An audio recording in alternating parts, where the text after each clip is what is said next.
Halo, assalamualaikum teman-teman semuanya. Masih bersama Sherly dalam program Ada Buku.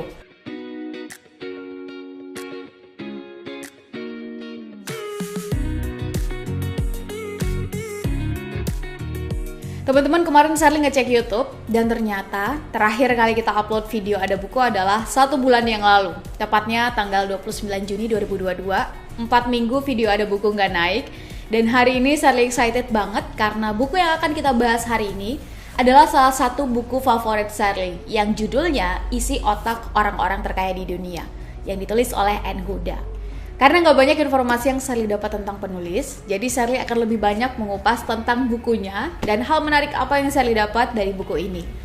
Buku Isi Otak Orang-Orang Terkaya di Dunia ini mengisahkan atau mengintisarikan cara berpikir atau prinsip-prinsip hidup serta cara kerja 100 orang terkaya di dunia, setidaknya di eranya.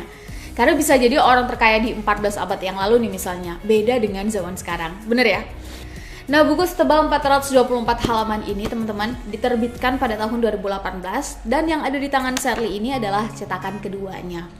Well, tanpa babi bu lagi, Sherly langsung aja ke 2 alasan kenapa Sherly suka dengan buku ini.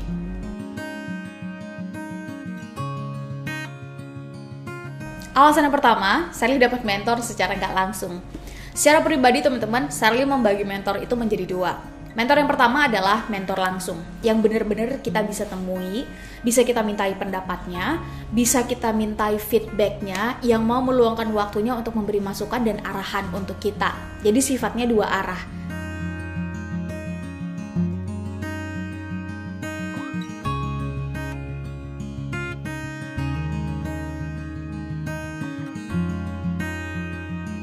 Dan mentor yang kedua adalah mentor tidak langsung, yaitu lewat tulisan-tulisannya, lewat video-videonya, lewat karya-karyanya.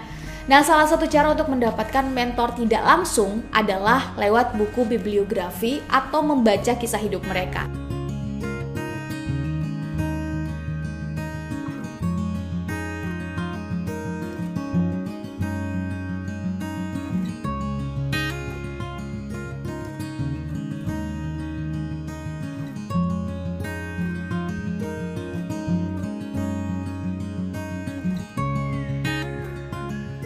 Buku ini teman-teman benar-benar merangkum secara singkat dan bagian-bagian penting dari mindset serta cara pikir orang-orang yang secara penghasilan nih di atas rata-rata manusia normal.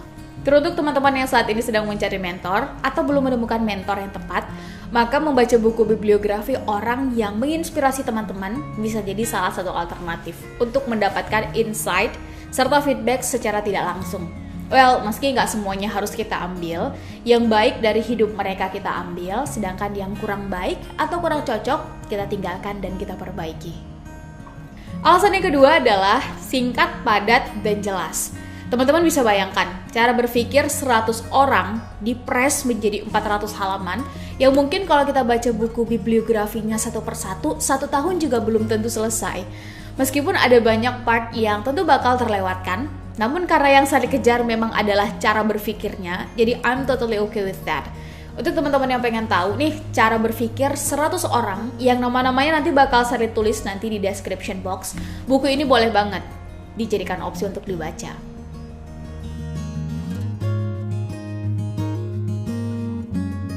Ide yang pertama adalah orang sukses selalu melihat tantangan sebagai peluang. Alih-alih mengeluh dengan tantangan, kegagalan, atau masalah yang datang, mereka justru semakin bergairah untuk menaklukkannya, makin semangat dan makin menggebu untuk mempelajari serta mengevaluasi kesalahannya. Ada satu kalimat Bill Gates yang kena banget menurut Sherly yang ditulis di buku ini, yaitu merayakan kesuksesan adalah hal yang baik. Namun lebih penting lagi jika kita dapat mengambil pelajaran dari kegagalan. Karena kegagalan yang justru membuat kita bertumbuh, makin dewasa, dan siap dengan tantangan selanjutnya. Ide besar yang kedua adalah orang sukses adalah mereka yang mau beradaptasi atau agile dengan perubahan. Selama nilai dan tujuannya sama, mereka akan sangat fleksibel dengan cara, dengan strategi, dengan siasat yang digunakan.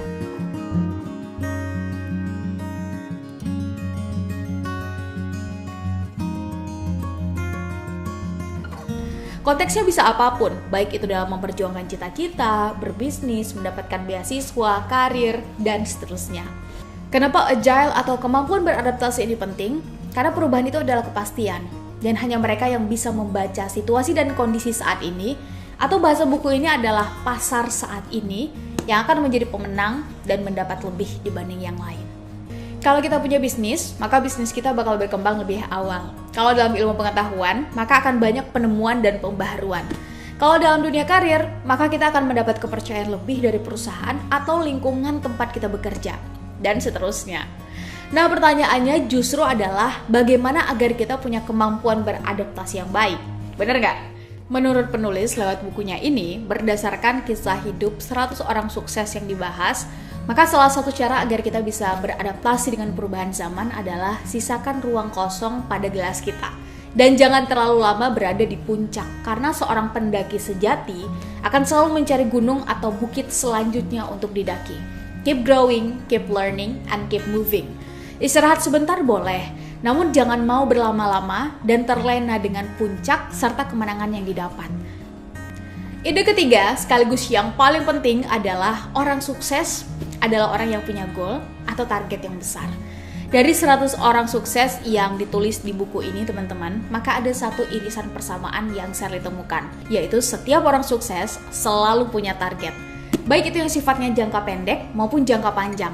Lebih bagus lagi kalau kita bisa memetakan jangka panjang, kemudian kita memecah itu menjadi target-target kecil.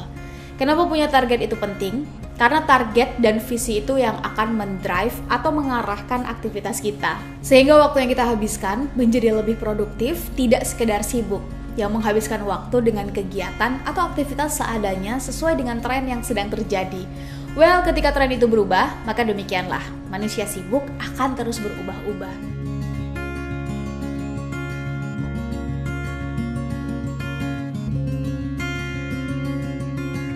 Nah teman-teman, ini yang membedakan dengan manusia produktif, yang ternyata 100 orang manusia yang coba dikupas pola pikirnya oleh Huda lewat bukunya ini memiliki goal, memiliki target, dan visi mereka masing-masing dalam hidupnya. Yang menjadi pertanyaan kuncinya sekarang justru adalah, apakah kita selama ini sudah punya target atau goal? Jika sudah, selamat untuk kita semua. Semoga bisa konsisten dan persisten dalam prosesnya. Namun bagi kita yang belum teman-teman, ada baiknya kita benar-benar memikirkan tentang tujuan dari hidup dan target-target kita ke depan seperti apa.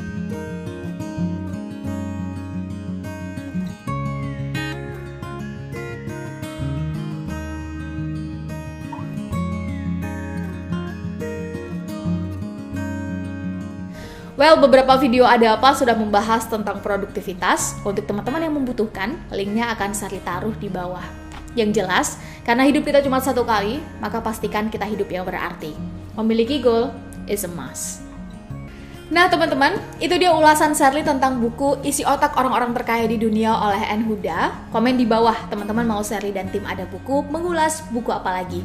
Thanks for watching and see you in the next video. Assalamualaikum warahmatullahi wabarakatuh.